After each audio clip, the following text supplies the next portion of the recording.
क्या भगवान सच में मौजूद है? अगर मौजूद है तो दिखाई क्यों नहीं देता?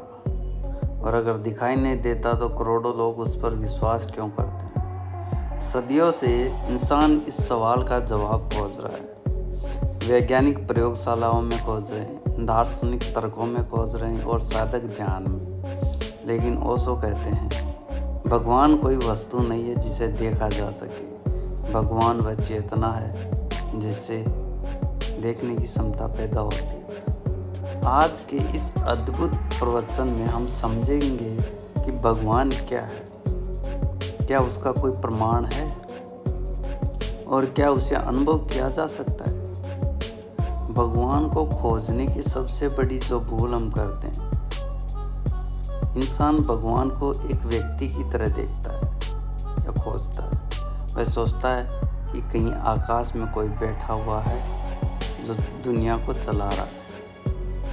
यही सबसे बड़ी भूल शुरू हो जाती है यहीं से। भगवान कोई व्यक्ति नहीं है, भगवान कोई शरीर नहीं, कोई वस्तु नहीं। भगवान एक ऊर्जा है, एक चेतना, एक उपस्थिति है। जिस प्रकार हवा दिखाई नहीं देती लेकिन उसका अस्तित्व महसूस होता है, उसी प्रकार परमात्मा भी दिखाई नहीं देता लेकिन उसकी उपस्थिति अनुभव की जा सकती है। भगवान का कोई प्रमाण है? सबसे बड़ा प्रश्न है। लोग पूछते हैं अक्सर कि भगवान है तो प्रमाण दो, लेकिन ओशो कहते हैं कुछ चीज़ें प्रमाण से नहीं, अनुभव से जानी जाती है। क्या प्रेम का कोई वैज्ञानिक प्रमाण है? क्या आनंद को किसी प्रयोगशाला में मापा जा सकता है? क्या सुंदरता को कोई गणितीय सूत्र है? जवाब होगा नहीं। फिर भी हम जानते हैं कि प्रेम है, आनंद है, सुंदरता है। क्यों? क्योंकि हमने उन्हें अनुभव किया है। उसी तरह भगवान भी अनुभव का विषय है, तर्क वितर्क का नहीं।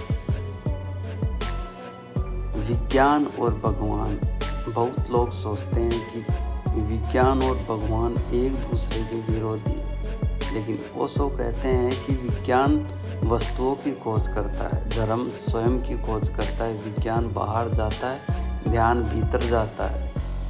दोनों के रास्ते अलग हैं लेकिन विरोधी नहीं है। विज्ञान पदार्थ को समझता है, ध्यान चेतना को समझता है और भगवान चेतना का अनुभव है। इसलिए उसे किसी माइक्रोस्कोप या टेलीस्कोप से नहीं देखा जा सकता। भगवान को देखा जा सकता है, भगवान को आँखों से नहीं देखा जा सकता, क्योंकि आँखें केवल वस्तुएं देखने के लिए बनी है। भगवान वस्तु तो है ही नहीं। भगवान देखने वाले की चेतना है। जैसे मछली समुद्र में रहती है लेकिन समुद्र को अलग से नहीं देख सकती, वैसे ही हम परम आत्मा में जी रहे हैं लेकिन उसे अलग वस्तु की तरह देखना चाहते हैं। यही कारण है हम उसे नहीं देख पाते। भगवान तक पहुंचने का कोई रास्ता है? यह सबसे बड़ा क्वेश्चन। अगर भगवान को तर्क से नहीं जाना जा सकता तो कैसे जाना जाए? ओशो का एक ही उत्तर है, ध्यान, मौन, प्रेम और जागरूकता।